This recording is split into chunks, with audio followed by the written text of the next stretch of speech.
A very good morning to everyone. Today we are going to start with our new chapter, Rikki Tikki and Nag. So let us all take page number 18 and let's see the warm-up. Read the story Stuart Little by E.B. White. So children, you can read this story and you can take it as a homework today. And let's get into the story, Rikki Tikki and Nag. In this story, the main characters are the baby mongoose named Rikki Tikki and the snakes, Nag and Nagina. They are the big snakes, Cobra. So we have these characters as well as Teddy's family with whom Rikki Tikki stays. Okay, so I'll just tell you the summary of the story. The author of the story is Rudyard Kipling. Okay, so let's see the summary first. A baby mongoose named Rikki Tikki was adopted by a British family residing in India as he lost his family in a flood. Rikki Tikki overhears the snake, Nag and Nagina plotting to kill this family, and he destroys their plan and ensures they are killed, thus keeping human family safe and showing his love and gratitude towards the family. So now let us read and understand the story. So all of you take your reader, page number 18 again, and let's read the story and understand it. So here, Rikki Tikki went off for his nightly walk round the house, and in the dark he ran into Chuchundra, the muskrat. So you can see the meaning of the word muskrat. It's a rat-like animal with brown fur. So creeping around by the wall. So Rikki Tikki went out for a nightly walk. There in the dark he ran into a Chuchundra, muskrat. What is a muskrat? A rat-like animal with brown fur. Creeping around the wall. Chuchundra is a broken-hearted little beast. He whimpers and cheeps all night, trying to make up his mind to run into the middle of the room. And he never gets there.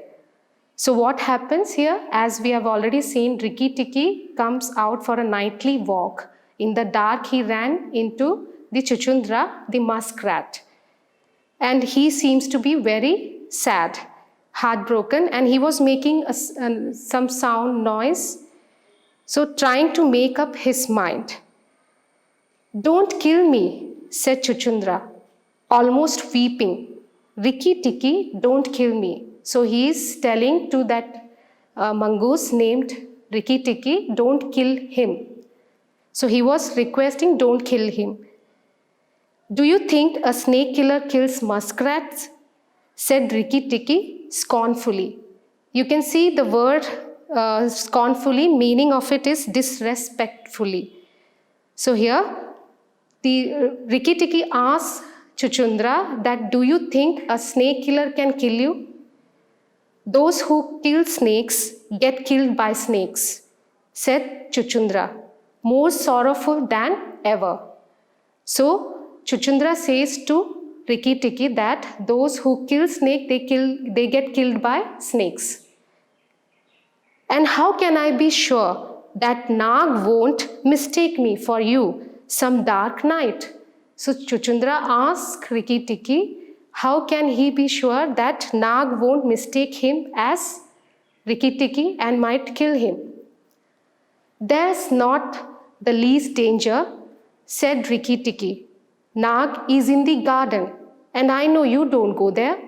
So what happens? Rikki Tikki says that's not so big deal. Like how? He knows very well that Chuchundra never goes to the garden, and the Nag stays they stay in the garden. I must not tell you anything. Can't you hear, Rikki Tikki? Rikki Tikki listened. The house was very still, but he thought he could just catch the faintest scratch in the world, a noise as faint as that of a wasp walking on a window pane, of the dry scratch of a snake's scales on brickwork. Rikki Tikki hears a noise and he feels something is wrong there. What happens? He sees a dry scale of the snake. You know, usually the cobras, they shed their skin, right? The dry scale skin. So he sees that and he gets a doubt. That's Nag or Nagaina, he said to himself, and he's crawling into the bathroom sluice. What does the word sluice mean? Channel for surplus water to drain out. So he understands that must be a Nag or Nagaina, he said to himself, and he's crawling into bathroom sluice. He stole off to Teddy's bathroom, but there was nothing there. And then to Teddy's mother's bathroom, where he heard Nag and Nagaina whispering together outside in the moonlight. So what happens? Here, Rikki Tikki sees Nag and Nagaina whispering together. They are planning something. So here he hears them. They are outside together. When the house is empty of people, said Nagaina to her husband, he will have to go away, and then the garden will be ours again. Go in quietly and remember to first bite the big man who killed Crate. When you are done, come out and tell me, and we will hunt for Rikki Tikki together. So what it says? When the house they were speaking, both Nag and Nagaina were speaking, and that Rikki Tikki hears. So what they were talking? They were talking when the house is empty, automatically the mongoose will go out from the house.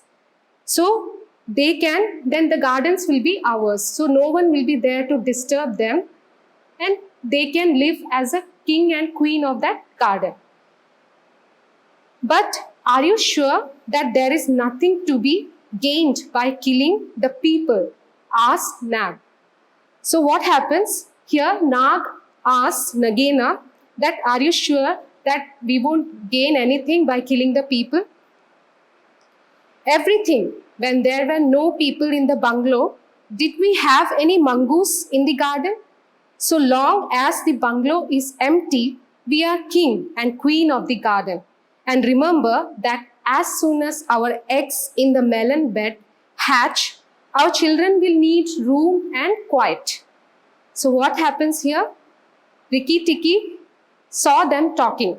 So Nag and Nagaina were having a conversation. So what Nagaina was telling Nag, that if the people leave this bungalow, then mongoose will definitely leave the bungalow. And the bungalow is empty, means we can live as a king and queen of the garden. And remember that they were waiting for their eggs to hatch. So Nagaina was thinking it will be safe for their children and they can have a room and it will be quiet and calm. I hadn't thought of that, said Nag. I'll go, but there is no need that we should hunt for Rikki Tikki afterwards. I will kill the big man and his wife and the child if I can, and come away quietly. Then the bungalow will be empty and Rikki Tikki will have to go. So what it says, I will go, but there is no need that we should hunt for Rikki Tikki afterwards. He was ready to kill the big man of the family. And then he said after that he will kill the wife and then the child. So automatically the mongoose Rikki Tikki will leave the house. So let's see the next page. Rikki Tikki tingled with rage. Then Nag's head came through the sluice and his 5 feet of cold body followed it. Angry as he was, Rikki Tikki was frightened when he saw the size of a big cobra. So what happens here? Rikki Tikki sees the Nag entering through the sluice. First his big head comes out and then his 5 feet cold body. So he gets frightened after seeing the size of the cobra. What am I to do? Thought Rikki Tikki. If I kill him here, Nagaina will know. But if I fight him out in open, the odds will be in his favor. So Rikki Tikki thinks if he kills the Nag in the bathroom itself, Nagaina will know. And if he fights him in the open, then everyone will be in his favor.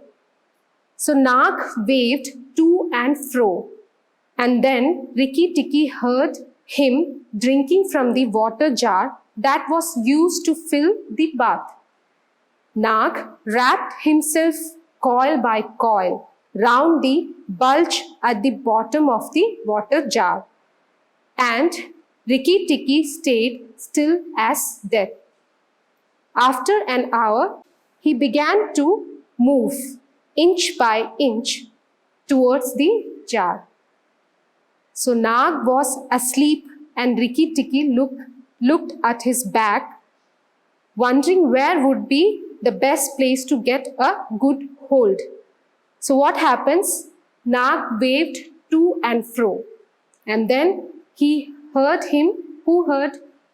Tikki heard Nag drinking water from the water jar which was kept in the bathroom, and Nag wrapped himself coil by coil round the bulge at the bottom of the water jar. So Rikki Tikki stayed still as death. He was afraid, and he was watching Nag what he is doing. And he sees that after an hour, he began to move inch by inch towards the jar. He saw Nag was asleep, and Rikki Tikki looked at his big back, wondering where would he can get good hold of the Nag. If I don't break his back at the first jump, said Rikki, he will fight. So if he don't break his back at the first jump, then he might fight back. And if he fights, oh Rikki, he looked at the thickness of the neck below the hood. But that was too much for him, and a bite near the tail would only make Nag angry. So he was afraid to fight with the Nag, and he thought if he bites at the Nag's tail, then he might fight with him and he might get angry. So he was afraid of, Rikki Tikki was afraid of to fight with the Nag. It must be the head, he said at last, the head above the hood. And once I am there, I mustn't let go. So he just planned in such way so that he can hold that part which is above the head and above the hood, the head part. So he planned to bite that part. Then he jumped. The head was lying a little clear of the water jar. Rikki bit down with all his might and braced his back against the bulge of the red earthenware jar to hold down the head. Here you can see the word which is written in red ink, with the red ink, brace. The meaning of it is supported. So what happens here? He sees the head was lying a little clear of the water jar. So he thought this is the good time to bite the head part of the snake that is above the hood. So this gave him just 1 second's purchase, and he made the most of it. Then he was battered to and fro like a rat shaken by a dog. So what happens? He bites the part of the snake. What happens? The snake tries to battered to and fro like rat shaken by a dog. So who was battered? Rikki Tikki was battered to and fro like a rat shaken by the dog. Back and forth on the floor, up and down and around in great circles. His eyes were red, but he held on as his body was cart-whipped over the floor. And who was feeling dizzy? Rikki Tikki was feeling dizzy, aching, and felt shaken to pieces when something went off like a thunderclap just behind him. A hot wind knocked him senseless, and red fire signed his fur. So what happens? Somehow Rikki Tikki tries to defend himself from the Nag's bite. And hearing this noise, the big man comes and he sees a big snake, cobra, and he shot the snake directly. So the big man had been wakened by the noise and had fired both barrels of a shotgun into Nag. So the Nag was shot by the big man. Rikki Tikki held on with his eyes shut, for now he was quite sure he was dead. But the head did not move. And the big man picked him up and said, so Rikki Tikki made sure that the Nag is dead. And he was somewhat he was feeling relieved. The Nag is dead and he is shot by the big man. So what happens? After that, the big man picked him, Rikki Tikki, in his hand, and it's the mongoose. Again, Alice, the little chap, has saved our lives this time. So likewise, the big man praises Rikki Tikki that he has saved his life from the dangerous snake, Nag. So in this story, Rikki Tikki shows his affection and love towards the human family and saves them from the dangerous Nag and Nagaina. So by this, we are ending our chapter. We have read the story today, so we will discuss the exercise in the next class. So I want you all to read the lesson again and understand well. So we will meet up in the next class with the exercise. So until then, bye.